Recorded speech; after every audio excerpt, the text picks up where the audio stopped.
बिस्मिल्लाहिर्रहमानिर्रहीम।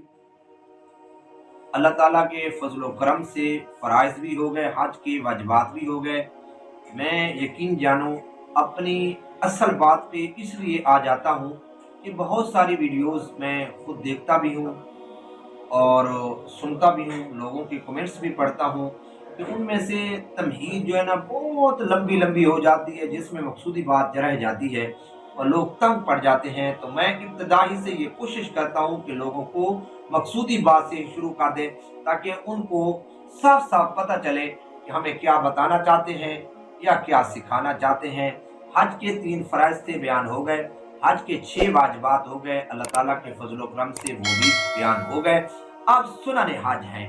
नंबर 1, मुफरद, आफाकी और कारिन को तवाफ़े कुदूम करना। ये तवाफ़े कुदूम क्या होता है इंशाल्लाह आगे बयान आएगा।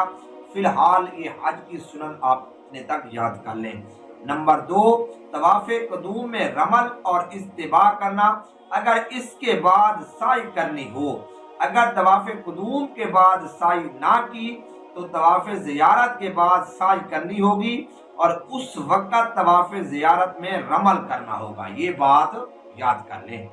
नंबर 3, 8वीं जिलहज्जा की सुबह को मिना के लिए रवाना होना और वहां 5 नमाजें पढ़ना। ये हज की सुन्नत है तीसरी। और चौथी सुन्नत हज की ये है कि तुलूए आफ्ताब के बाद 9वीं जिलहज्जा को मिना से अरफात के लिए रवाना होना। ये हज की चौथी सुन्नत हो गई। और 5वीं सुन्नत ये है कि अरफात से गरूब आफ्ताब के बाद इमाम हज से पहले रवाना न होना। ये 5वीं हो गई।